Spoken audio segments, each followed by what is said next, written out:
So last week we talked about MindsEye and how the previews that they gave were not great. I mean, this is the game that's headed up by a former Rockstar producer. It's being put together by Build a Rocket Boy is the name of the company and the studio. And the preview, we watched Maddie's, a bit of Maddie's take on it because he was at the preview. But even calling it a preview is pretty generous, because what happened is at some point in the last couple of weeks, they held a digital only preview, which is effectively just a Discord call or a Zoom call. And they did a hands-off demo, which is like if we're on a Discord call and I just stream the footage to you off of my computer. Like, it, again, calling it a preview is, it's generous. It's generous. So it's a hands-off preview. Bear in mind, this launches on June 10th as of right now. As of right now, still. It's not been delayed. As of right now, it launches June 10th. And they are still doing hands-off previews. And even crazier, the most insane thing Maddie said in that whole video was that they had to turn on invulnerability 2 separate times because the quests were so broken you couldn't get any further unless you turned on God mode. Like, what? Unbelievable. Like, I have never in my life heard of something like that happening, where they, like, the game is so broken this close to launch that they had to turn on God mode. It's like going in and playing a Bethesda game and you do, you know, tilde TGM, toggle God mode. I've never heard of that happening, but that's how busted the game was during that period. While they're trying to showcase it and convince you it's really good. And this is, you know, not to mention tons of other performance issues, frame drops, and various bugs and glitches. But it's, I guess it shouldn't come as a surprise because there was something off with this game always. There's just something weird about it. My personal theory is that the project Everywhere, which is the other thing that they are working on, was supposed to be a big NFT project. That kind of fell apart, of course, because NFTs kind of went belly up. And so now they're trying to find a way to get this out the door because this was supposed to be a part of that. And they're just trying to get it shoved out so they can get some cash because I think they're running out of money. And so this is the best that they have, which is why they might not actually delay it, even though clearly it needs a delay. Maybe with how negative the reception was at the previews, they'll listen now, but I mean, they still haven't delayed it. They still haven't after all this time. So we thought that we were just going to hear nothing until a delay was announced or until the game launched. But Game Roll actually put this together and got some clips of reviews.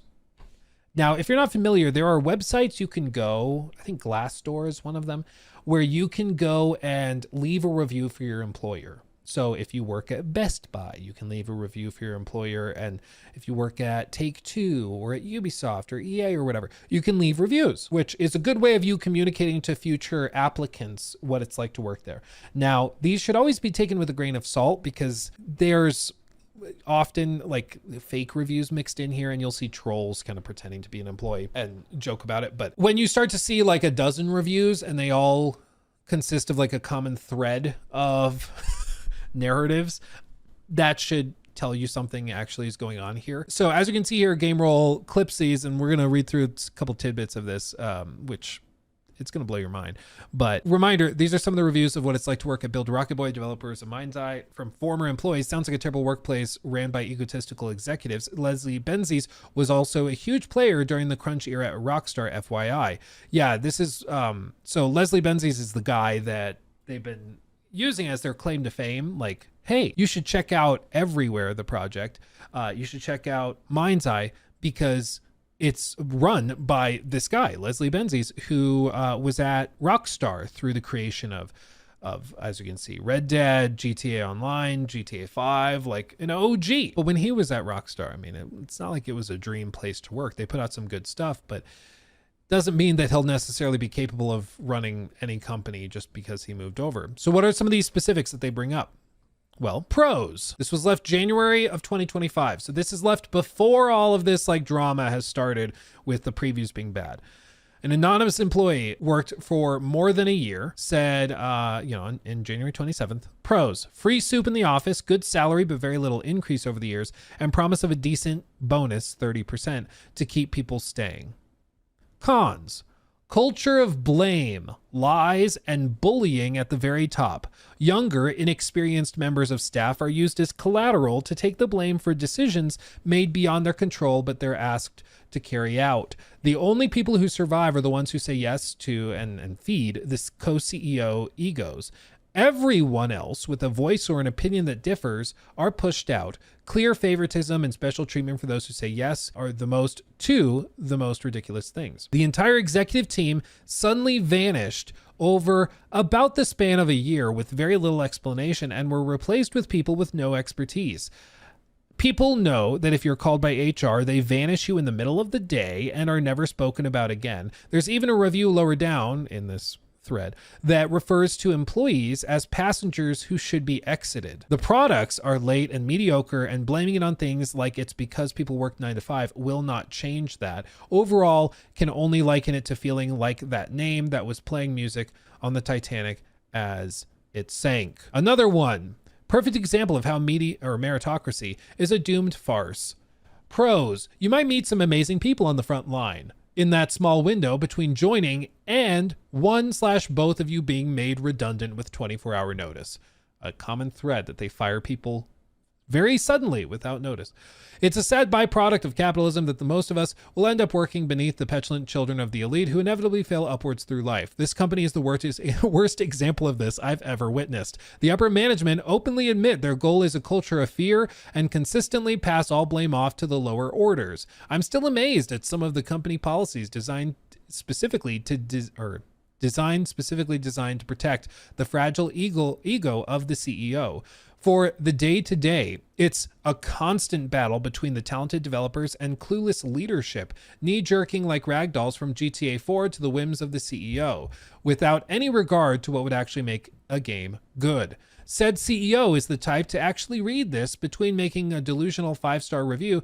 So I say, hi there, grow up, accept responsibility for your own failures for once in your life, and apologize to those unfortunate enough to still be relying on you. Also, I'm amazed GTA 5 ever even got released in spite of you. Advice to management: so much of the damage is done already. The only way I can see you salvaging this in any way is to have upper management step down and transition to a worker-owned cooperative. Then, and only then, might something halfway decent come of all this. And it keeps going. There's even more. Mix of intelligent people, semi-interesting projects. I think it speaks volume that for every 1-star review, a passive-aggressive 5-star review rears its head. And also, look at how many likes the 1-star review gets in comparison. They're the ones speaking nothing but the truth. This is one thing you'll see if you go to Glassdoor. There's people leaving 5-star reviews, but it really seems like some of them have been left by maybe butthurt managers and executives that are trying to save the average rating. Because there's plenty of companies that are toxic and stupid. Like plenty. There's plenty of companies that are terrible. And they let you vote poorly on their, like the Glassdoor website or whatever. And they're just like, yeah, whatever. Okay. Yeah. You don't like it? Quit. Leave. But it's pretty petty to go and then leave like fake 5-star reviews. Like it's pretty weird. It's pretty weird. GT says, I got paid to leave a 5-star review at your old company. Yeah. My old company did that. They deleted all negative reviews and only have 5 stars. Yeah, pretty toxic, right? Pretty toxic. They continue. That's without even talking about the reviews that have either been rejected or deleted. The company went through an intense leadership change last year, which resulted in some of the most bizarre handlings of dismissals and redundancies I've seen, which included bullying and harassment, among other concerning behaviors. Benefits, including sick pay, were significantly scaled back in place of justifying a very weird meritocracy. But effectively, they're just asking people to do more with less. Senior leaders don't communicate with any level of competency and will say one thing to your face and do another. It's an echo chamber of yes men, a blame culture from the top down. People are scared to take accountability, so instead they just point fingers at others. Again, when you start to see a common thread, when everybody's saying the same things, management's incompetent, it's a culture of fear, it's a culture of punishment, finger pointing, and the only way you move up is by being a yes man. Like, it's bad. And it should tell you that there's probably something actually happening here. Yeah, there's this one. Crunch. The studio's in full crunch for months, veiling as focus time, bug bash, do your damn job. You do not get overtime, so you're salaried on a very low salary for the industry. You will struggle to take holiday. This is due to the constant crunch. Little to no notice is given for changing timelines. Be prepared to cancel your approved holiday because leadership cannot plan ahead for more than 5 days in advance. Again, it sounds like the company is a total disaster. Game Roll also points out they've been running official ads on Reddit capitalizing on the stupid GTA 6 comparisons. The studio is absolutely crooked. I can't understand anybody who's excited for MindsEye at this point. Previews sound terrible with how the studio functions. Yikes. Yeah, it's I hope people don't fall for it, but there's going to be some like 12-year-olds who fall for it thinking that this is like a GTA clone that will get them by until the game comes out, and they're going to be pretty disappointed, I feel, when they see it. DB clipped this one. The CEO made one of the biggest revenue generators of all time in 2013. It's safe to say that games have moved on since. However, the methodology of I am always right and you will cater for that audience of one has not. The CEO simply does not process anyone's view other than his own, and frantic last-minute feedback and abject panic from investors. It results in delayed decision-making as some of the things requested simply cannot be implemented, or if they are implemented, they are incomplete, inaccurate, or simply not good enough because they have not had the time or care required. There are so many talented and skilled people who work at this company who have their work scrubbed, neutered, or radically altered due to last-minute changes. These late changes continually blight releases and demonstrations. This might have been how games were made in a crunch environment with unlimited resources a decade ago, but it is not how they're made now.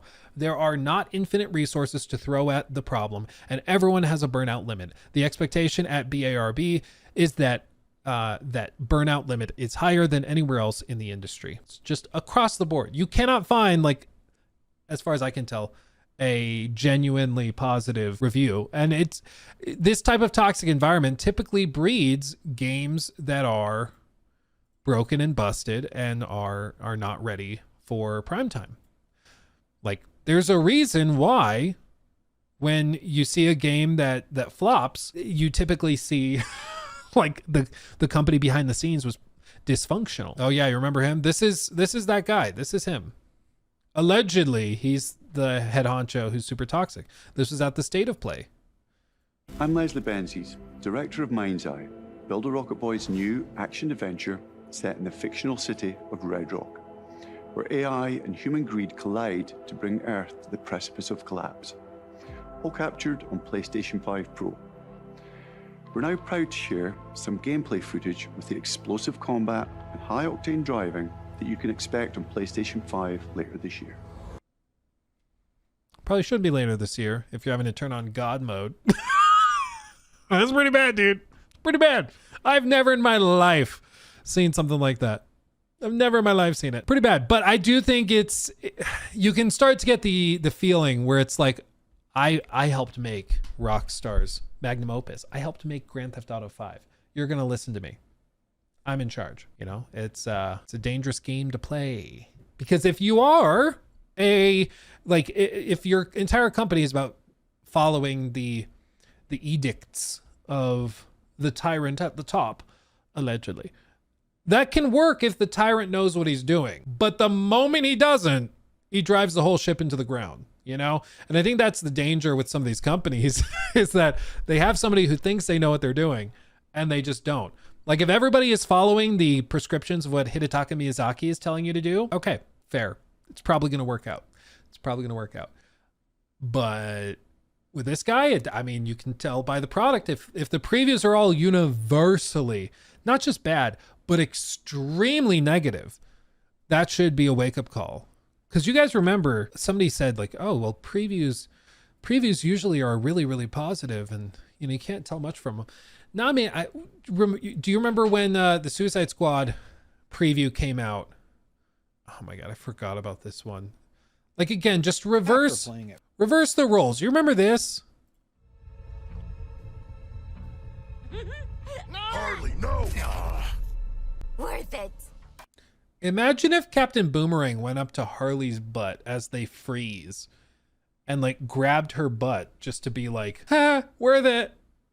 Can you imagine the meltdown people would have? But yeah, for Suicide Squad, it's fine because it's Harley. It's just the whole thing was so stupid and toxic. But this preview was also very, very negative, and the game ended up being even worse. This is also from Destin, friend of the channel. But this ended up being, a quite poor and negative review, and the game ended up being worse. So just imagine if MindsEye, the previews end up being even worse.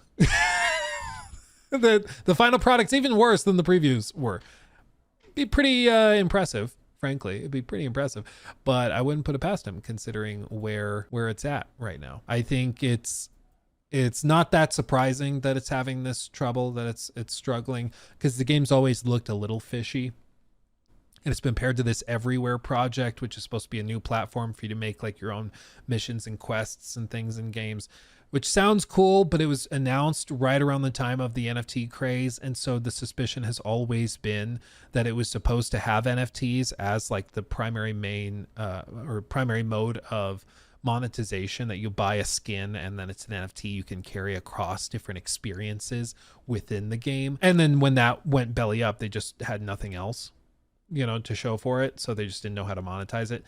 It's the vibe I get. Maybe they never actually planned on NFTs, but it gives that vibe, and you got to kind of pause and wonder, why does it give you that vibe if it was never the plan, So who knows? But the MindsEye stuff is really toxic, and it just seems more and more, the more we find out about it, the worse it gets, which is the opposite of what should be happening when you advertise your game. So my big recommendation to them would be delay the game by 6 months to a year. Don't crunch your devs. Announce that you're not. Hold yourself accountable publicly. No more crunch, and you just focus on finishing the game, getting it to a good spot. Do that, you might have a decent, solid game on your hands. But if you try to shove this out in June, we will mock it, we will crucify it, and it'll be good for me in terms of content. I'll get plenty of content out of that. I love a dumpster fire, but I'm encouraging you, do the right thing for your company, your employees. Delay it, give it time, don't crunch, and get across the finish line. I don't think they'll do that, but I would love to be proven wrong. We'll see.